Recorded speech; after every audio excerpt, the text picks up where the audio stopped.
This presentation will be covering the Cold War's influence on the Salvadoran Civil War. El Salvador is a small Central American country bordered by Honduras, Guatemala, and the Pacific Ocean.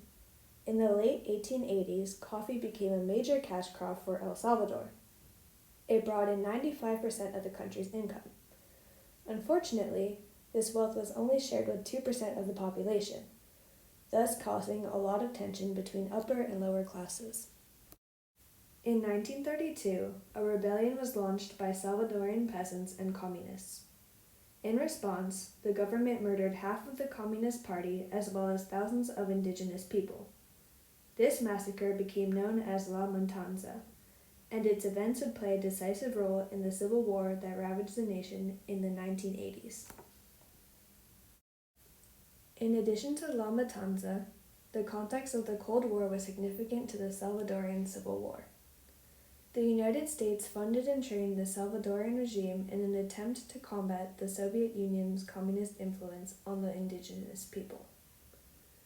When the Reagan administration took over, suspicions of communist activity in Central America only grew.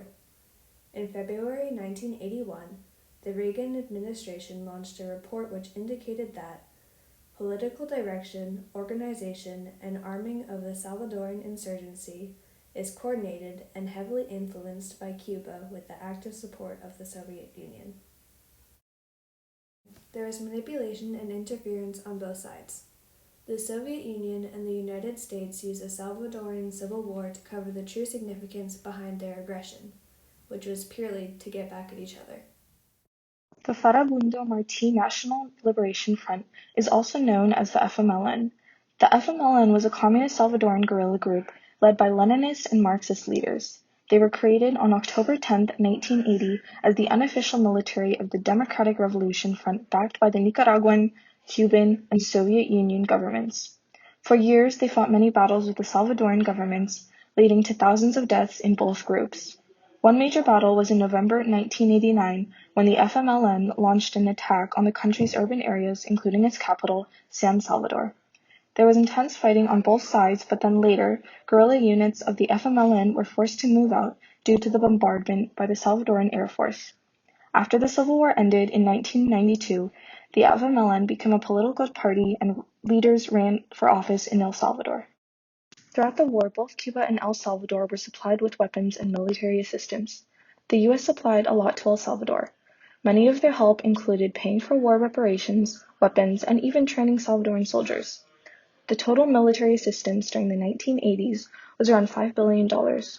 The Soviet Union assisted Cuba in similar ways, which then Cuba helped the FMLN and supplied their weapons. On the right is a map of the arms flow into El Salvador, where the U.S. sent 200 tons of arms through Nicaragua and Cuba. Over the course of the war, there were many issues that arose. There was the indirect armed aggression targeted at El Salvador by communist Cuban powers, many communist states' efforts to establish communist regime in El Salvador, and the irreversible destruction that the war had caused. The Soviet and U.S. involvement also left the country with a massive amount of weapons, which led to more violence and oppression. The corrupt government could only control so much, but it also played in part of the country's violence. After the 12-year-long civil war ended, it cost the country 75,000 deaths and led to the displacement and immigration of 1.2 million people out of a population of 6 million people. The Cold War has many long-lasting effects in El Salvador today.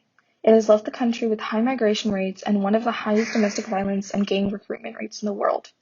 The Donald Trump administration also halted any refugees from entering the U.S. after a major spike in migration rates.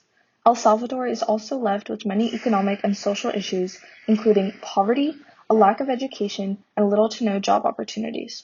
The U.S. continues to influence the country by enforcing its democratic ideals, and most recently, the Biden administration is now seeking $4 billion to establish security, anti-corruption, and development efforts once again. As said before, El Salvador's past has left the country with a high rate of migrants and asylum seekers. There are many lasting effects of prejudice in the form of U.S. deportation policies and South American oppression. The country has also become a major coffee exporter, leaving its citizens with a struggle for their own land, and eventually, the government started prioritizing the economy rather than the people. Due to little land left for its people, El Salvador had many political uprisings and more turmoil.